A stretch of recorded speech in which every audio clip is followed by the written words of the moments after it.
Today, our guest, as you can see on screen, is Achilles Chatzianastassiou. How close was that? Good try, yeah. Okay, not quite, but how would you pronounce it? Well, it starts with a ch, so Chatzianastassiou. Chatzi, Well, Chatzianastassiou. unless you speak Greek, I think it's going to be Oh, that impossible. I grew up in South Africa, and that ch sound is very common in Germanic languages, so I'm quite familiar with that. So not a problem. Anyway, um, Agile, tell us Agile. Achilles, tell us a brief little bit about yourself. Sure, well, Adi's here as well. So background in computer science, I've studied, always wanted to be a developer, so I became one in my early 20s. Then progressed to, I made Scrum actually. So I went ahead and did a Scrum Master certification, and then went to the small company I used to work for, the CEO back then, and said, I'm a Scrum Master now with 2 days training, so I want to take over the teams. Yes, And they said, okay, let's have a look, let's discuss give it a about it a go. little bit. Yeah. Oh, not even that. But not typically. Uh, I am. I was assisting the then Scrum Master, and then took over a couple of teams myself, being 50% developer, 50% Scrum Master.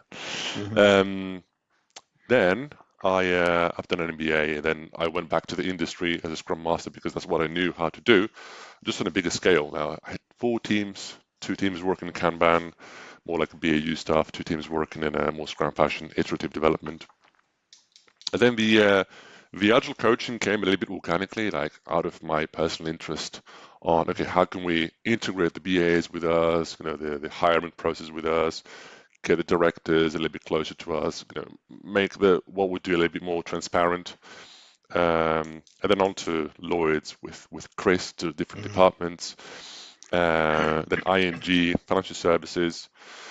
Um, then got involved into large transformations such as the ING one, well advertised as well. Hmm. And lately, my interest has been how do we, well, basically change the way companies work, which is very close to our Yeah. today's subject. How do we Yes. convince people to change their mindset? I'll just keep it high Yeah. level for now. Yep. That's good. Thank you much for that. Um, Adi, I know you've been having technical difficulties before you joined us. Are they resolved? You're on mute at the moment? Are you able to participate?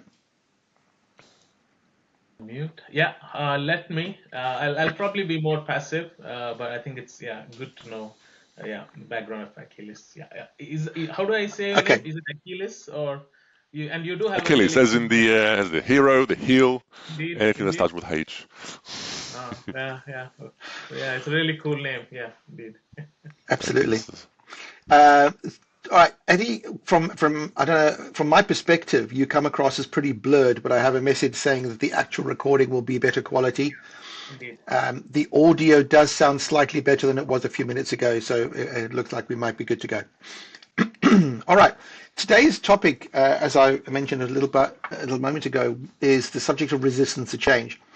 Now, this has come up because if you read a lot about agile quote transformations unquote and any agile adoption initiatives, and you talk to agile coaches talk amongst themselves, scrum masters talk about this, a lot of the time this whole topic of resistance to change comes up.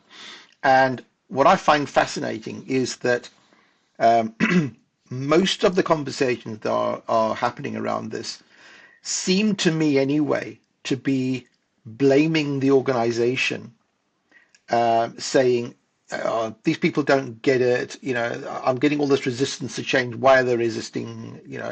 Um, this is all brilliant. You should be doing what I'm telling you to do, which sounds like a bit of a cop out in a way. It's like if you're encountering resistance to change, let's explore why that is. And then what we can do about it.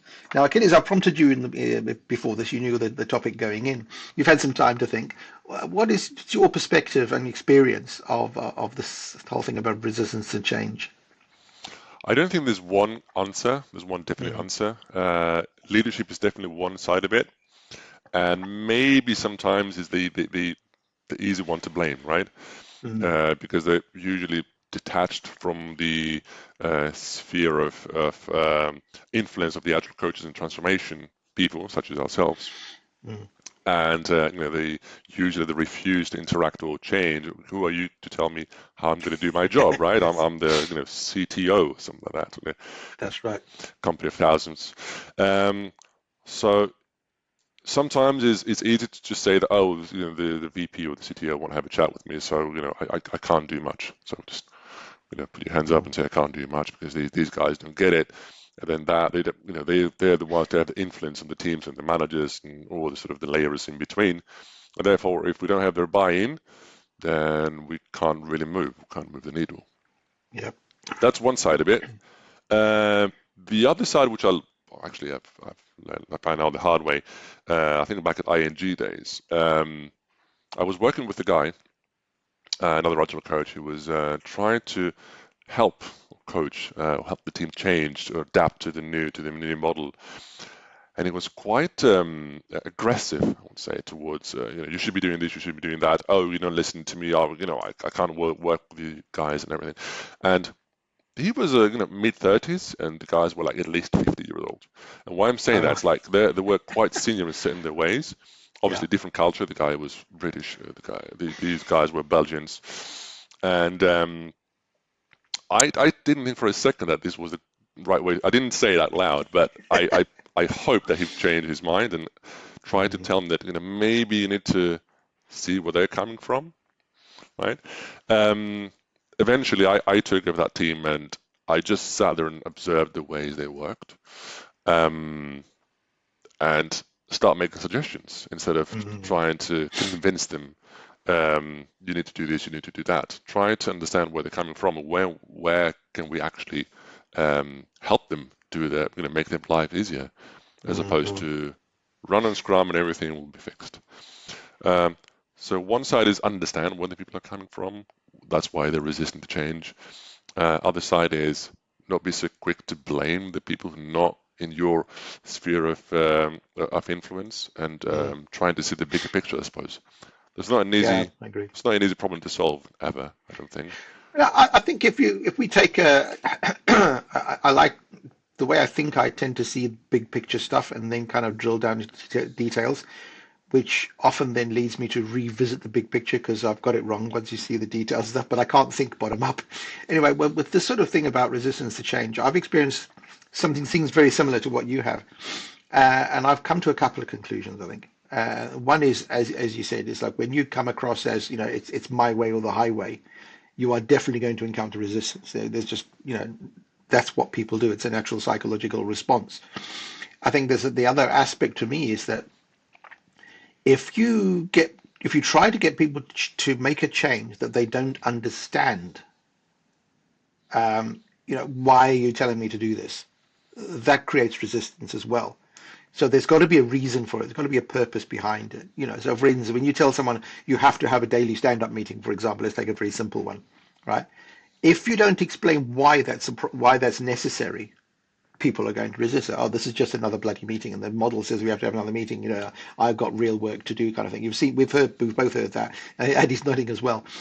So I think there's an aspect of this of if we are going to make changes, we have to explain what the purpose of the change is. That's one of them.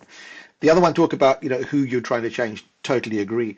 I think you alluded to it as well. That by the way, this is something that is in a report that's coming out, and there's a Simon Powers and his Adventures with Agile Organization have just come up with a Future of Agility report. And I've read over that, and there's an awful lot of that stuff that I agree with entirely.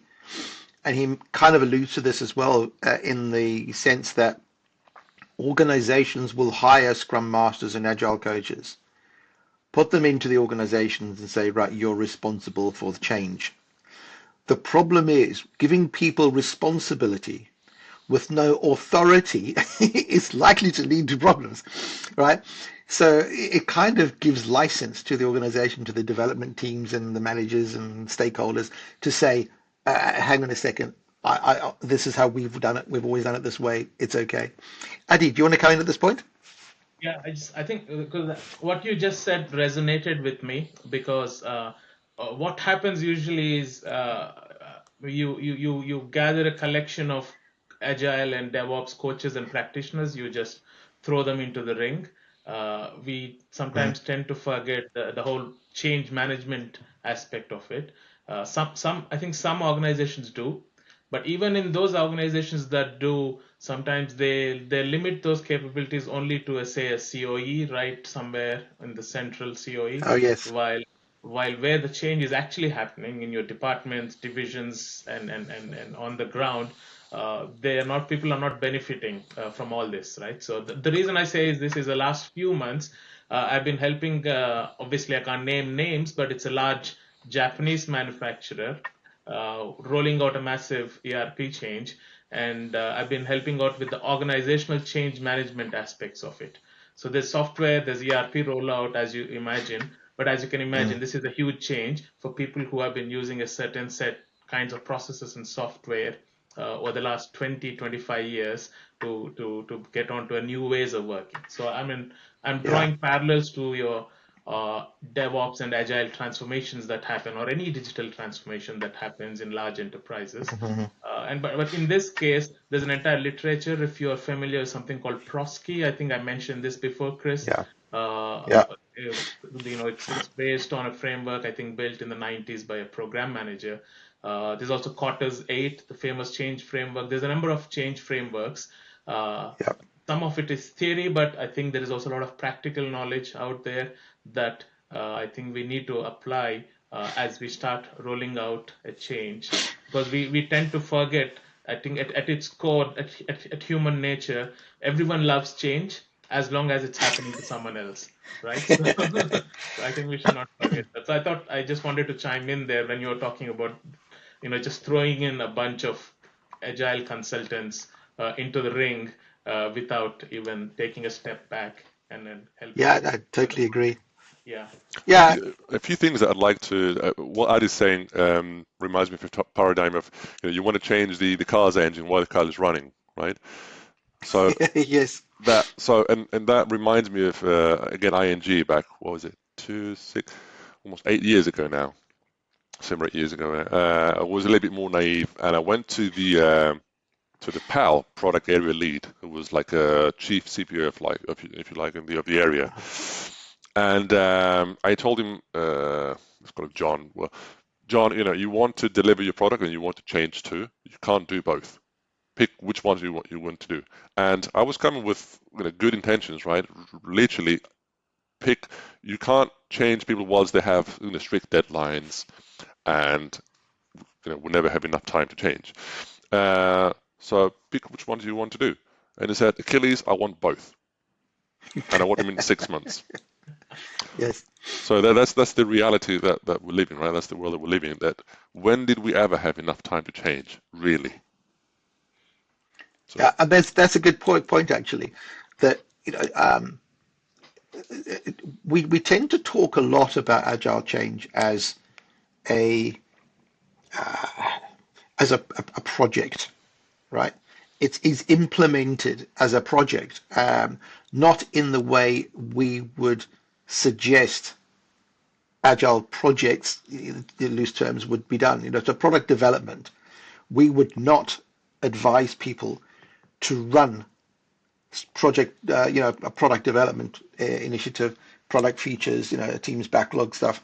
We wouldn't advise them to run that as a waterfall style project, but that frankly is kind of to a large degree anyway the way agile initiatives, agile adoption transformations are run.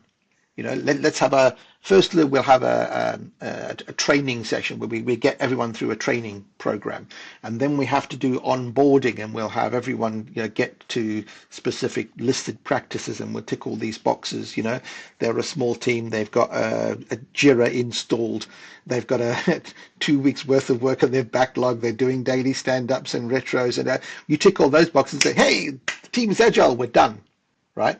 That's typical. I'm not saying this happens everywhere, because I've seen a lot better than that, but it is typical. These things happen that way. And I think the thing you mentioned, Achilles, about you're trying to change something that requires big change all at once, right? And of course that clashes with operational necessity. I think that's another reason, if you like, why there is so much literature out there about agile is dying or agile is dead. The State of Agile report has for many, many years been listing reasons why agile adoptions fail, and it's always blaming, frankly, it's blaming the organization, right? A lot of it is leadership is not engaged, company culture is all wrong, and that kind of stuff. And I think, well, hang on a second.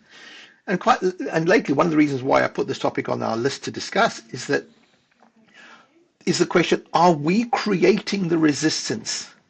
Is it our fault in creating that resistance? What's your thoughts? If I can add there, right, Chris? So I think, are we creating resistance, and are we creating the right resistance, right? Is also another question in that sense. Now, if you go down to at a team level, the popular flavors or the methods are between Scrum and Kanban, and I know we always have this conversation. The Scrum's approach tends to be you come in and then you rename the roles. You say, from today on, you shall be Yes. Scrum Master, right? And then we won't have daily meetings. We will have stand-ups, right? We won't have weekly Yeah. reviews. We will just have a retrospective, so on and so forth. So we introduce a number of terminologies, new processes, new approaches, everything. And I think it's a lot of change for a lot of people. And people people tend to associate their own personal identities with the roles they've done for probably 5, 10, 15 years, right? So, and then suddenly you're telling them, forget all of that. That's meaningless in this new world that we are creating. The poor chap might be, PMP, for instance, regularly attends project management, community events, etc. Almost the identity has changed, and now you're suddenly saying things that are radical change, right? So now, if you contrast with Kanban, now there's a plus and minus. In Kanban, what we tend to do is we start with the idea is, you start with visualization and then you incrementally bring in more changes until you hit WIP limits. Of course, that's the big one. Then the real, the real, organizational resistance comes in, because it's not just within your teams, right? So you're also dependent on upstream and downstream teams and how they interplay and how you can manage stakeholders, and then everything opens up. But yeah, I think when you're choosing the methods or whatever is a third or a hybrid method that at a team level, I think you're making choices in terms of the amount of change that you throw at people at one time. So do you want to go for a revolutionary change, or do you want to go for more of an evolutionary change? That depends on the context. Yeah. I think that's a great way of putting it. Achilles, your thoughts? I was just thinking, can we promote change by maintaining status quo? I want to shift the argument a little bit. Say we're at change agents and we want to promote agility and change the mindset and all that. Can we keep the existing job roles and artifacts and whatever you want to call it, and also promote change so that we don't create that resistance? I think we're onto something with this. It's something that aligns with what I've been thinking about for a while now, which is what I mentioned a little earlier on about the change that you initiate has to have a purpose and has to have a very clear reason why we want to do something different, right? I mean, just doing something different is not necessarily helpful. It can be just because any change is disruptive to a greater or lesser degree, right? The thing is it worth the disruption? Is the benefit we're getting from it worth the disruption? So let's play a scenario. This is what I think I'm thinking of, and then we can pick up on the whole daily stand-up meeting, for example. If you find, as I worked many years ago in a team where you've got developers on one floor, you've got the testers on another floor, and all the project managers are on another floor, preferably on a floor above the other people, right? When you're working in that kind of situation, and the only time anyone gets to talk to one another is in the bi-weekly or rather fortnightly status review meeting, all right? When you're in that kind of situation, a cross-functional daily meeting sounds radical, but it has real benefits, right? People may not like the idea of meeting every day. It's like, oh, that's too much overhead. But when you think about it, then you can explain the fact that we're going to do away with the status review meeting. We're not going to have it anymore. Oh, well, that's different. Now we're just going to have a 15-minute conversation. 10 to 15 minutes every day, right? And there's a strict agenda, and any detailed stuff is going to go offline. You can now start to see, oh, okay, now that kind of makes sense. Now I know why to do that. All right, let's change that one. To come back to your point, Achilles, about evolutionary change. You use the term evolutionary change, Eddie. I think that is where we have to be. I don't think, saying here's a model, whatever it be, Scrum, Kanban, safe, less, whatever, saying here's a model, adopt this. I think is never going to be the optimal way to carry out change, because if you look at them all, they are all the way I'm thinking about this is it's an idealized vision of how someone who's invented the model believes an agile organization should behave, right? The practices and the roles and the events. It's an outcome effectively. But what no one appears to be addressing is, well, how do you get there? And that is just, we'll put coaches in there, and the coaches will help you do what you do, right? And I think this whole point about how do you get from A to B, that I don't think is really tackled enough. I know Lisa Adkins' famous book about coaching agile teams, and it's very much considerate of the people and their roles, but it's still about here's a vision for what you should be getting to. How do you get to that? But I think, Achilles, what you're talking about, how do you make change that is while still maintaining status quo? I think it's one step at a time. And I think if we were to start asking people where here's some here's the outcomes, right? Where do you not measure up, or where are you lacking? And that I think is why we had so many assessments, agile maturity. I really don't like that term, maturity, but it's how many assessments have been written about how to assess the levels of agility in teams. But I think you need to have a vision to sell, for lack of a better word, to the team, right? Yeah. Because otherwise, where are we going with this? So, and all these qualities, like we talked about, selling a vision, evolutionary change, caring about people, right? Understanding your environment. Do every single agile coach stroke change agent have them? I don't think so. That's one, that's a major Agreed. problem, right? And that's why you have so much variance in agile coaching as a profession, and also outcomes. Yeah, I mean, I know you're an ICF accredited coach yourself, and I went through that whole phase of believing that the method that I first learned was the best thing around, and at the time it was the best thing in my brain. It worked. Then you find others, and you realize there is truth in those too. There is wisdom in those things, and you start to realize and get the more you know, the more agnostic I think we get. The more pragmatic we get. And the thing you mentioned a moment ago is it's the I don't think it's about the model anymore. When you find you're working with a team, the ability to, and this is kind of where I was saying about what I've learned over the years, is you get to a point where you suddenly realize that I'm actually not coaching anybody. I am consulting with them, right? I am telling them what to do. I am training. I am mentoring, and I'm consulting, but I've not actually been coaching at all. I think what's missing is that big difference where with coaching someone, if we recognize where a deficit might be an impediment, you call it that, you could call it a challenge. So let's take the example I mentioned earlier about the team who only meets in a status review meeting every couple of weeks. If you were to point that out to someone and say, we're only getting a status every 2 weeks, what happens if something goes wrong the day after that status meeting? Why are we waiting another 13 days to find out? That's a powerful question that you can ask them, and then that gets them thinking, oh, maybe this is not the right way to do it. But we can't have this 3-hour meeting every week, So then you can ask in a follow-up. So I think it's the coaching mindset, approaching the client, if you like, with a coaching mindset rather than a consulting one, I think can make a big change too. Eddie?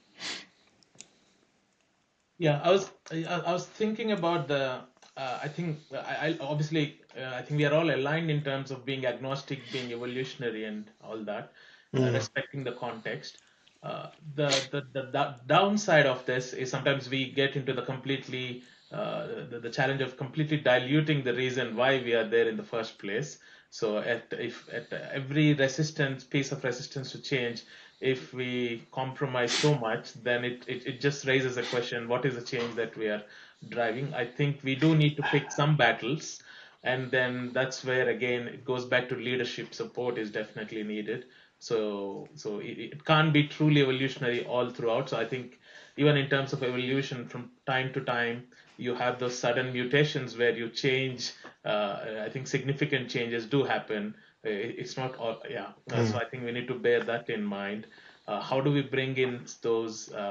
Radical, inject some of those radical changes from time to time, but with the right support of leadership, or else we are not really Yeah, achieving any, changing the outcomes. Yeah. I think that has just sparked something in my head. What you mentioned at the start of this about of what you just said around it comes back to why are we here? What's the purpose? We need to think as coaches about why we're here. And I would like to explore that more if you don't mind, because my experience has been you're tossed into the arena with the lions almost, and you're told make them agile in one way or another, right? You're In told, 6 months. yeah, make them agile in 6 months, Usually right? 2 quarters, yeah. That's Yeah, always been exactly. my. I mentioned this to Chris previously. Oh yeah, not to Yeah, break 2 quarters. on. Yeah, it's always 2 quarters. Yeah, but I think my problem with that has been partly that most of the time I have not been operating at a senior enough level to ask the question.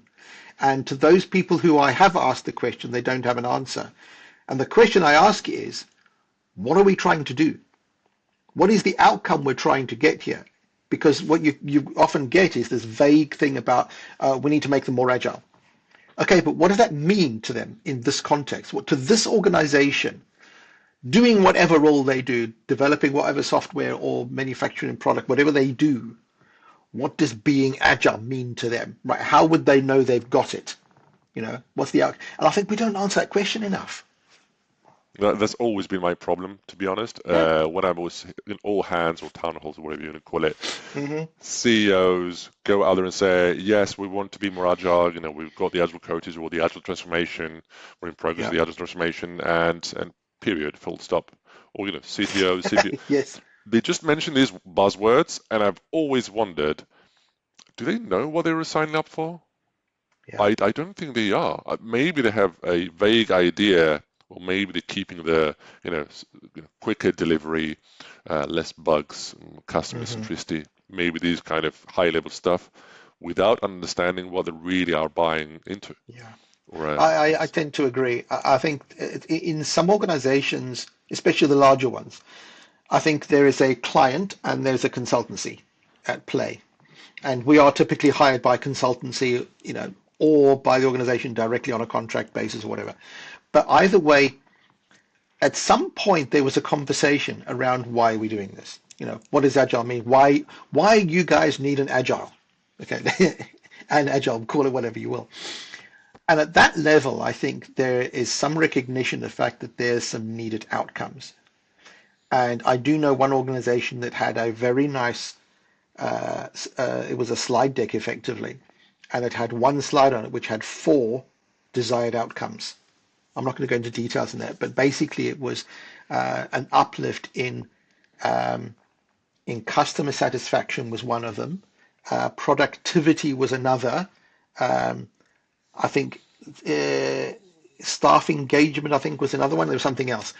But the point was those things were there right at the start before the consultancy was even engaged. There were those 4 things, and I think Eddie's nodding. He knows what I'm talking about. But my experience was that it took me about 18 months to 2 years before I even knew that existed. Right? Why that was not part of my day one initiation. Here's what we're about. And by the way, everyone in the organization knows and understands this stuff. This is what we're driving for. Why that was never the case, I don't know. Because as you know, with churn the way it is. People come, people go, knowledge gets diluted and it just disappears unless it's regularly reinforced. And to a certain degree, I think there's that whole thing of, why are we doing it? Well, we've forgotten. Yeah. I think, Chris, the word reinforced is extremely important because I think, to be Yeah, fair to the senior leaders, they do know most of, arguably most of them or many of them, why the change is happening. But I think that there's a trouble with reinforcing the communication on a regular basis and contextualizing that in the context of the business or the division or the department. And then the regular communication is missing. yeah, So you may have those slides somewhere, gone down mm, the archive somewhere because people are not using it regularly. But we do need leaders to get it out at every occasion, start every conversation, every communication with that, and then perhaps give examples and all that. Now, part of the yeah, reason I think it does not happen is we are all fighting for the attention span of the CXO, right? So obviously, agile, DevOps, digital transformation, the agile and DevOps is probably only one of the 10 other things the person's got on his or her agenda, right? So there's AI, there's legacy modernization, and whatnot, right? So they're probably so we're fighting for the attention of the CXO. So perhaps we need a WIP mm. limit on the number of transformations an organization can do, Yeah. so that the organization can That's digest some of those changes. Yeah. that's not a It's, bad idea. it's funny you say that, Adi, because I've been saying the same thing over and over again to different organizations, and we haven't worked at the same companies, right? I've worked at different ones, and I've been saying the same thing, reminding people why we're doing this. Yeah. But it's like an echo chamber of right. A agile coach would just say what we say, and without having exposure to CXO, if you like, for some reason. I think that reason might have roots to what Chris alluded to earlier on. Mm. Consultancy goes in, sells the agile with all these benefits, and then say it rolls off, but sends the agile coaches and the consultants, and then they need to just deliver the agile in 18 months or so. Mhm. So on that one, Achilles, just a question. When you say rolls off, how do you define the success of any agile transformation? I'm just curious. How do I define success? Or you, not you, yeah, but what's your point of view, or even Chris for that matter, right? So how do we define success? Because the reality is agile transformations end when the budgets end, not necessarily when you hit your output. Hmm. But so how do you determine? Yeah, yeah, Without intending to dodge the question, I would go back to what what does the company want to achieve in the first place? Yeah, yeah, It's not what I want as agile transformation. I might say I want all the teams to do daily stand-ups and running Scrum. That doesn't mean nothing, right? It. Do you have objectives? Do you want? What did you sign up for in the first place? indeed. Can I help you with that? Right. Yeah, So, and then we'll have a starting baseline. We're here now, and then this is where we want to go. That's what the vision to the teams, as we've said before. Yes, you need the evolutionary change to the teams, but also you have to sell them a vision. Right. These yeah, are the 5 things that we want to get to be able to do in 2 years. So when these are achieved, then we're talking about how do you keep track of them, either KPIs or key yeah, results. yeah. I think there's massive truth in what you guys are just saying. I think Adi, your thing about what actually happens is the roll off happens when the budget ends, or the leadership gets one of two things. Either there's something that is more pressing, more demanding of the budget, whatever's available, or alternatively, there's some recognition or reason that this has gone on long enough and we're not actually seeing any benefit of it. Cut our losses. One of those things is happening. But I agree, Alikides, that exactly with what you're just saying. There has to be, if we're going to ever be successful, there has to be a very clear and constantly reinforced message that says, here's what we're about. Here's why we're going to do this whole exercise. Here's what the outcome should be, our vision for where we're going to be. Something that you can measure and something we can on a regular basis say, how are we doing against those metrics? And if they're not moving, we can review and say, why is it not moving? What's holding this back? What can we do about it? Either you change the objective or you get rid of whatever's getting in the way of achieving that. right? But I agree, you've got to have something that says, here's we're about our purpose, as I'm calling it. Um, I want to wrap this up. We've been going for 35 minutes, and I think that's about right. So, and it's been a great conversation. So I just want to ask you guys for a couple of final thoughts. Adi, start with you. This whole thing about resistance to change. What do we do differently? I'd actually give it to Achilles because I noticed he almost said something, so probably I give it. All right, go I on. forgot what I wanted to say. I think I like the evolutionary change. If I were to keep something from our chat, and keep reiterating the vision, and also do a little bit of reflection. That's for ourselves. Are we doing the right things? Do we talk to the right people? Do we have do we have ears to listen to us, or we're just talking to a wall? These things, and then obviously respect the people who we work with. That's the number one for me, because otherwise you don't have their buy-in, and good luck to you. Yep, thank you. Adi? That's a good sum up, I think. Nothing to add. Yeah, I think I'll add just one thing on that, and that is kind of the link between the vision, the objectives of the whole exercise, and the teams on the ground. I think even with that, there's one part that's missing, is that whole middle management that often gets an awful lot of the blame about agile transformations because they're not on board. And I think it's because they've not been involved. They are the forgotten layer, if you like, the people who are not involved in it, but they are victims of it because their teams are now being pulled in to do different things. I think one massive step we need to get used to is when the organization starts off with this initiative saying, what are the objectives here? I think getting that management layer in to say, here's what we're about doing. What's your input? Here's my vision for the future, if you like, that from a C-suite level. What do we need to get better at in order to realize that, and get people's thinking in, to get them to contribute ideas, and say, let's distill all of that down so we have a set of clear objectives and make sure that management layer is on board with all of that. And then we can start saying, okay, here's what we're going to do with your teams. If you're on board, if you're not on board or supporting that, then let me know. But I want you to drive this change. So we have to get that management layer on board as well, because a lot of the not necessarily overt resistance, but that kind of it's not about me making my team agile. I'm going to carry on doing the way things I do, and that kind of gets in the way as well, because they're not being involved. So I think involving the management layer across the organization, I think, is another key aspect. One more thing I wanted to, before we close, history also plays a role, like history of change or prior changes, right? Yes. We know that every company goes through a change management or a process every 5 years, let's call it 5 years. So is this to the employees, right? Is this going to be one more thing, one more company initiative? We're just kind of going to have to tough it out, right? And, it'll pass, it'll go away. So we need to be wary of that as well. Yeah, I think we've all experienced that. One of Eddie's favorite phrases on this is change fatigue. I think it's totally right. If you give people too many things to try to change all at the same time while keeping the engine running, then yes, you'll run into that as well. Yeah, good point. And that's a great point on which to end. Guys, I just want to say thank you so much for your input. I think it's been a great conversation.